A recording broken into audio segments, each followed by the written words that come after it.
Sujetos del proceso. Las partes.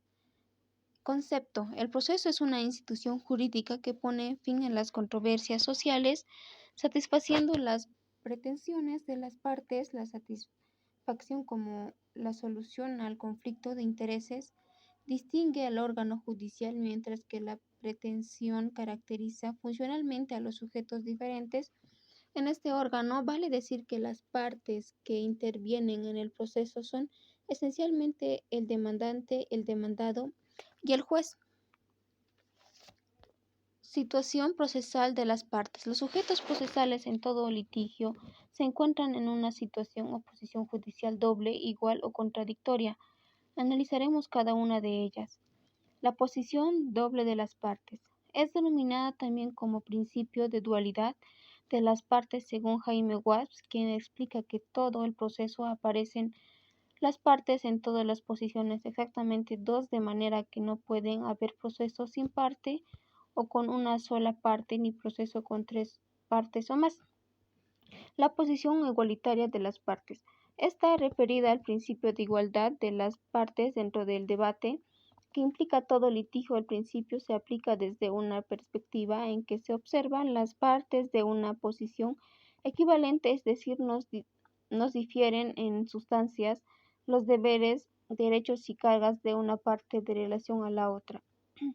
La posición contradictoria de las partes es llamada también contradicción o bilateralidad de audiencia.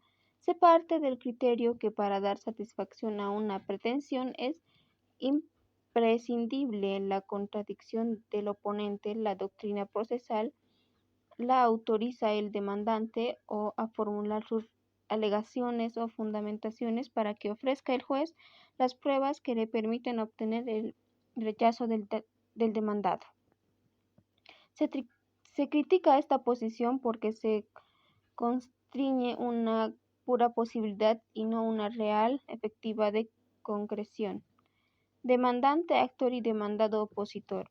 El proceso de la llamada jurisdicción voluntaria hay una sola parte a la que se le llama genéricamente demandante, aunque en puridad de lenguaje debería llamarse tan solo peticionante o solicitante en los procesos litigiosos en los que si hay ejercicio de la jurisdicción de la presencia de dos partes una frente a la otra, las partes serán demandante, actor y demandado. ¿Qué es el actor o demandante? Es el que promueve la demanda ante el órgano de la jurisdicción. De otro modo, el actor es la persona que pide una cosa, también llamada el demandante o sujeto que ejercita la acción en el procedimiento civil. Demandado. ¿Qué es el demandado? Es la persona contra quien se dirige las pretensiones de la demanda o frente a quien se la formula. En los juicios penales, al demandado se le llama imputado. En la etapa de preparatoria, esto es en las diligencias ante la FCC, como presunto comprometido en la comisión del acto ilícito, que luego será acusado en el juicio oral y público, una vez dictado el autoprocesamiento, por lo que acabará de verse el concepto en que se le refiere a la identidad física de las personas que intervienen en un proceso. Capacidad para ser parte. El término capacidad es la ciencia del derecho que se refiere a la contradicción jurídica de una persona en virtud de la cual se puede ejercitar sus derechos contra obligaciones y celebrar contratos y realizar otros juicios en general. Tiene capacidad para ser parte de un proceso. Todas las personas jurídicas, sin excepción alguna exclusiva, concebido pero no nacido, puede ser parte del proceso, aunque actuara procesalmente a través de la madre gestante. En una suma puede ser parte de un proceso todos los seres humanos, así como las personas morales o jurídicas, sean estas últimas de derecho público o de derecho privado. El estado de los municipios en el ámbito público, en tanto a las sociedades civiles o en los sindicatos y las sociedades mercantiles lo hacen en la esfera privada. Supuestos de incapacidad. ¿Quiénes son los supuestos de incapacidad procesal?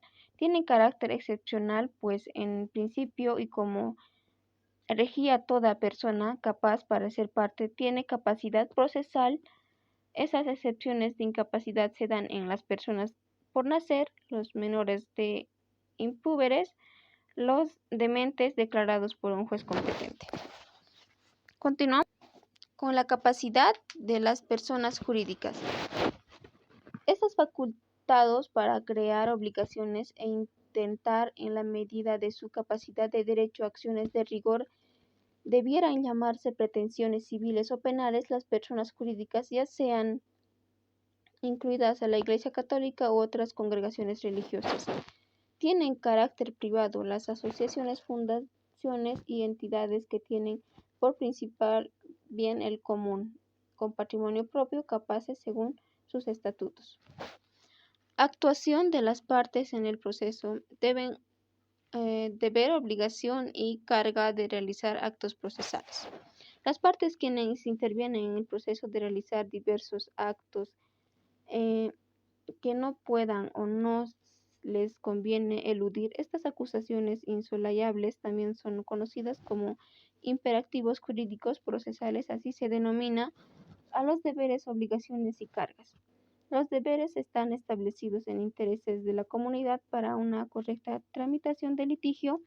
Estos deberes se reseñan muchas veces en las partes mismas, por ejemplo, el deber de decir la verdad, de lealtad, de probidad del trámite del proceso. Otras se relacionan al deber de declaración como testigo, de actuar como perito, de desempeñar como árbitro. Los deberes procesales, como los demás deberes jurídicos, no son objeto de ejecución o coerción, pero una vez incumplidos pueden ser objeto de una sanción. Las obligaciones procesales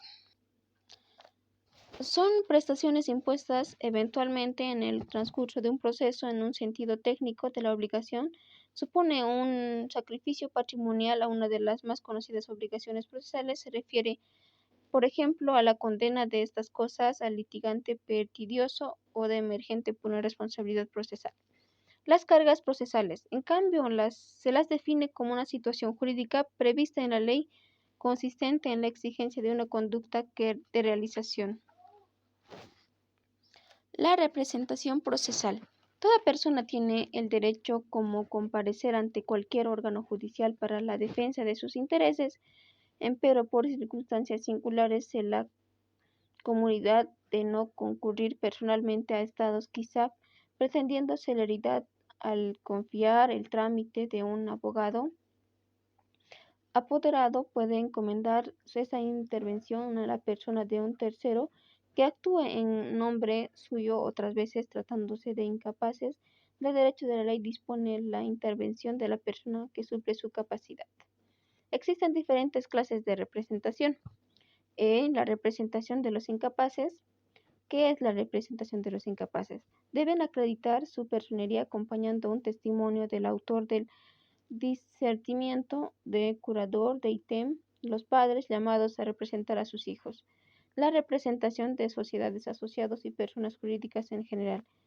Importante acreditar la personería por medio de testigos de la estructura de la constitución, de razones sociales, de la resolución que apruebe sus estatutos, así como el poder de otorgar materialmente el personero. Representación del Estado. Acrediten su personería mediante la representación del testimonio del decreto o resolución que haya designado a tal fin. Representación legal. La que emerge de la ley cuando, por ejemplo, la norma establece quién representará a una entidad pública, o también en el acto constitutivo de una persona jurídica que se ha establecido en la representación sea asumida por el gerente o el presidente del directorio. Representación convencional. Resulta de acuerdo entre quien tiene la representación legal o otra persona a la que el titular de la representación confía un determinado asunto. En el caso de común y frecuente en los mandatos y poderes, así el presidente del directorio podrá conferir mandato, poder a un tercero o al gerente o al abogado para ciertas determinaciones asuntos.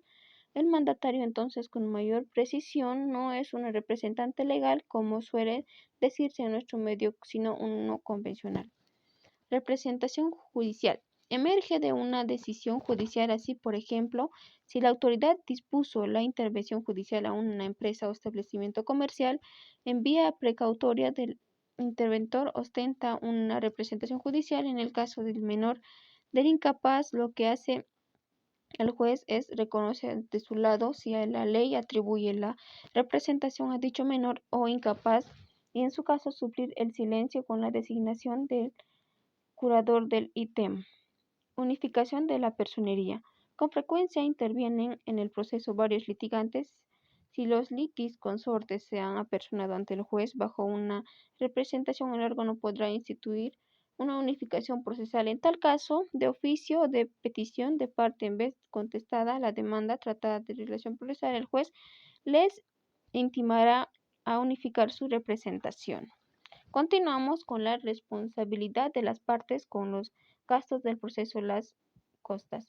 Las costas judiciales constituyen en el costo del proceso resultan el conjunto de erogaciones efectuadas por el litigante, divorcio, honorarios del abogado, de apoderado, papeles sellados, timbres judiciales en formularios, testimonios, peritajes, edictos de prensa, etc., que el litigante pernicioso hubiera ocasionado a su contrario.